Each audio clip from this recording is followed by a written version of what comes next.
Ilang mga negosyante ng El Nido ng pahayag ng kalituhan. Ito pong hiling ang malinaw na guidelines sa kanilahong business compliance. Katropa mo sa balita, Belia Mucha. Nagpahayag ng kailang saloobin ang ilang mga negosyante ng El Nido kaugnay ng kasalukuyang estado sa pagnenegosyo sa bayan ng El Nido. Ito'y matapos makatanggap ang mga ito ng mga notice of violations, cease and desist orders kabilang ng sapina mula sa Department of Environment and Natural Resources kamakailan lamang.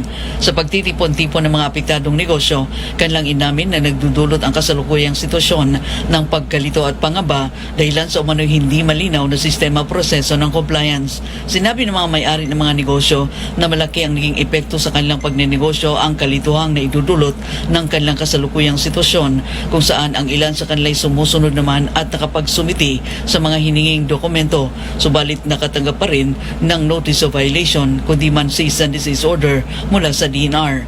Iginit ang nasabing grupo na handa silang sundin ang batas at hindi sila tutol sa environmental protection ng El Nido, bagkus ninanais lamang nilang makita ang malinaw na gabay proseso upang kanila itong masundan.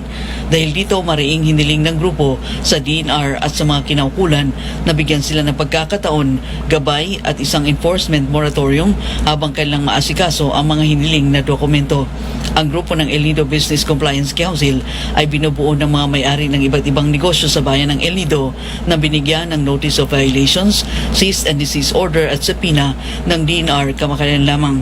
Umaasa ang nasabing grupo na mapakinggan sila sa kanilang hinaing problema tungkol sa isang layuning protektahan ang kalikasan ng turismong bayan. Mga katropa, sabon ba ang hanap mo? Dito ka na sa Santon Plus Herbal Soap. May mga sangkap na ito na siguradong makakatulong at protektado ang ating mga balat laban sa mapanirang init ng araw.